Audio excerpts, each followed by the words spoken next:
Okay, welcome again mga kadansoy sa panibago kong video. So, ang video ko ngayon ay ito, pakita ko anong ginagawa ko before ako pumunta ng work,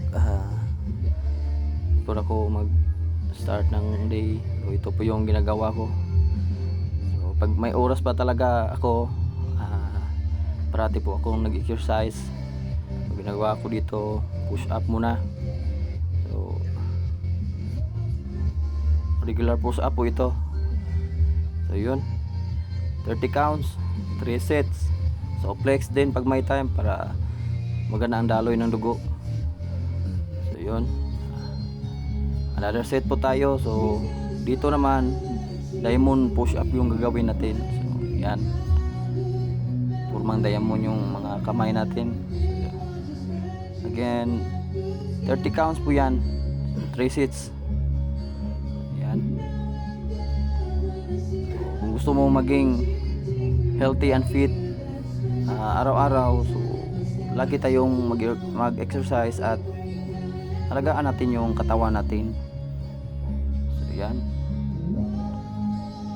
yan ang ginagawa natin. Flex again para magandang daloy ng dugo. So yun, lipat po tayo, another exercise na naman yung gagawin natin. So pag may oras pa talaga, so nagtra-tricep ako dyan, tricep dips. So 40 counts, 3 sets yan mga kadansoy. So pinilisan ko na ng konti kasi yung oras running out of time na po ako. Punta na po ako ng opisina. So yun,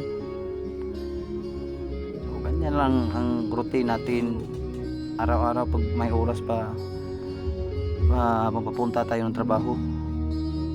So yan.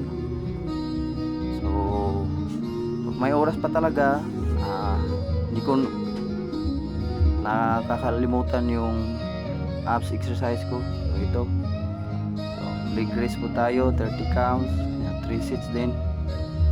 So dalawang klase ng workout ng abs ang ginawa ko dyan.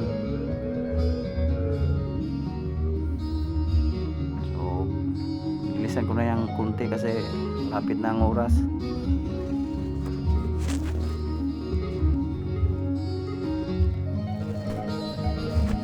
So yun, tapos na. So another abs exercise na naman tayo mga kadansoy. So yan, leg raise pa rin.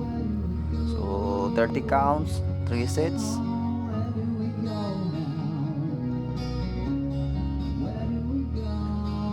Para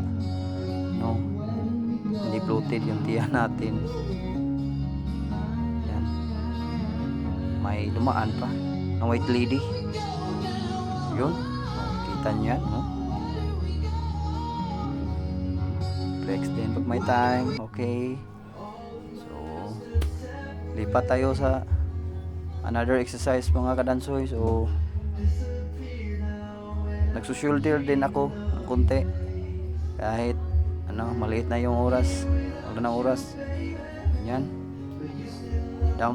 dumbbell side lateral raise po yan mga kadansoy. So 12 counts lang tayo dyan, then 3 sets pa din. So yun, so yan ang ginagawa natin parati. Stay fit and healthy mga kadansoy. So, hindi talaga natin pabayaan yung katawan natin kasi paano na pag parati tayong may mga sakit. So kahit hindi tayo gaano mapera mga kadansoy, basta healthy lang tayo araw-araw, so survive din tayo sa mga pagsubok natin. So